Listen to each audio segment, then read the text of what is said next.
धन्यवाद देना चाहता हूं अध्यक्ष महोदय आपका। नहीं, हम जो कमिटमेंट करते हैं ना उसको पूरा करते हैं, लेकिन सब दलों के नेताओं की बात में कमिटमेंट होने के बाद भी आप बेल पे आए जो ठीक नहीं है। अध्यक्ष महोदय, कमिटमेंट में, क्रेडिबिलिटी में आपका कोई जवाब नहीं। नहीं ये नहीं कह रहा मैं। लेकिन दाईं तरफ वाले लोगों का थोड़ा हिसाब किताब अलग है।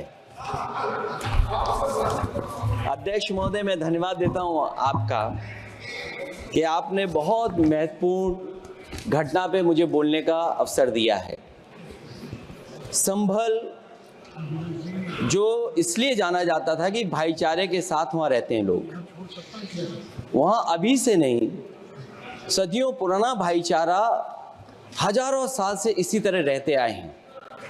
लेकिन अचानक ये जो घटना हुई है, ये सोची समझी रणनीति के तहत वेल प्लान्ड हुआ है और वहाँ के भाईचारे को गोली मारने का काम हुआ है।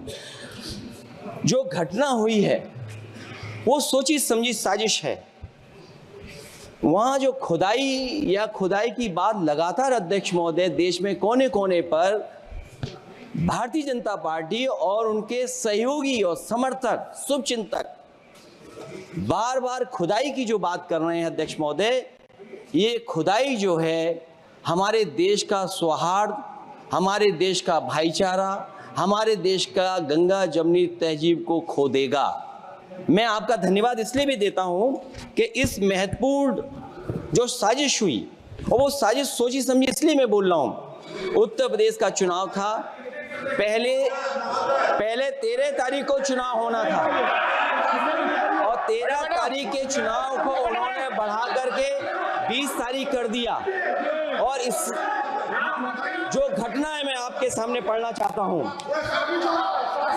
अध्यक्ष महोदय, ये यात्रा रुकी क्यों नहीं है? यात्रा ले जाओ दूसरी तरफ।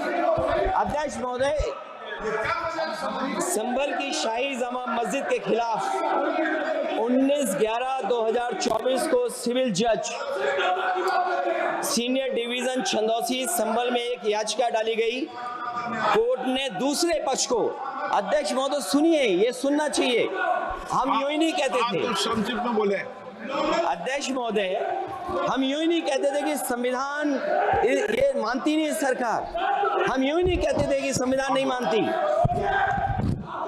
जो प्लेसेस ऑफ वर्शिप एक्ट है, प्लेसेस ऑफ वर्शिप एक्ट है, हम बनते तो बहुत कुछ हैं। संभल के शाही जामा मस्जिद के खिलाफ 19/11/2024 को सिविल जज सीनियर डिवीजन चंदौसी संभल में एक याचिका डाली गई। कोर्ट ने दूसरे पक्ष को सुने बगैर उसी दिन 19/11/2024 को सर्वे के आदेश दे दिए। ताज्जुब की बात है, संभल के जिलाधिकारी संभल और पुलिस अधीक्षक संभल आदेश को पढ़े बगैर 2 घंटे के बाद सर्वे के लिए पुलिस बल के साथ शाही जामा मस्जिद पहुंच गए। जामा मस्जिद की कमेटी, जनप्रतिनिधि, उलेमा इकराम, सभी अधिवक्ताओं ने सहयोग दिया। जिलाधिकारी संभल और पुलिस अधीक्षक संभल ने 2.5 घंटे सर्वे के बाद कहा सब सर्वे पूरा हो चुका है और अब रिपोर्ट कोर्ट को भेज दी जाएगी। लेकिन दिनांक 22/11/2024 फ्राइडे को जुमे की नमाज के लिए लोग नमाज अदा करने के लिए जामा मस्जिद पहुंचे, लेकिन पुलिस प्रशासन ने बैरिकेड लगा दिया ताकि लोग नमाज न पढ़ सकें। उसके बाद भी लोगों ने संयम बरतते हुए नमाज अदा की और किसी प्रकार का विरोध प्रदर्शन नहीं किया। 29/11/2024 को कोर्ट की अगली तारीख तय थी। शाही जामा मस्जिद की कमेटी और मुस्लिम समाज के सभी लोग कोर्ट में केस की पैरवी के लिए तैयारी कर रहे थे, परंतु दिनांक 23/11/2024 की रात पुलिस प्रशासन द्वारा कहा गया 24/11/2024 यानी अगले दिन सुबह को दोबारा सर्वे किया जाएगा। शाही जामा मस्जिद कमेटी और अधिवक्ता ने कहा कि इस सर्वे तो मुकम्मल हो चुका है, अब दूसरे सर्वे की क्या आवश्यकता है? कोर्ट के आदेश का हमने पालन कर दिया। अगर दूसरे सर्वे कराना है तो दोबारा आदेश करवाएं, कोर्ट के आदेश के बाद हम दोबारा सर्वे करा देंगे। लेकिन जिलाधिकारी संभल और पुलिस अधीक्षक संभल ने कोई सुनवाई नहीं की और तानाशाही दिखाते हुए सुबह के वक्त से पहले शाही जामा मस्जिद आ गई। आ गए। शाही जामा मस्जिद कमेटी और मुस्लिम समाज के लोगों ने फिर भी धैर्य रखा और दोबारा सर्वे के लिए अंदर ले गए। सर्वे के दौरान करीब 1.5 घंटा बाद जब जनता को सूचना मिली तो वो इकट्ठा होना शुरू हो गए। लोगों ने सर्वे का कारण जानना चाहा तो सर्किल ऑफिसर ने उनके साथ गाली गलौज की और लाठीचार्ज करवाकर बुरी तरह जख्मी कर दिया। इसका विरोध करते हुए चंद लोगों ने पत्थर चलाए, जिसके बदले में पुलिस के सिपाही से लेकर के अधिकारियों तक ने अपने सरकारी और प्राइवेट हथियारों से गोलियां चलाई, जिसका वीडियो रिकॉर्डिंग है, जिसके एवज में दर्जन लोग गोलियों से घायल हो गए हैं। 5 मासूमों जो कि अपने घर से सामान लेने के निकले थे, उनकी मृत्यु हो गई। संभल का माहौल बिगाड़ने में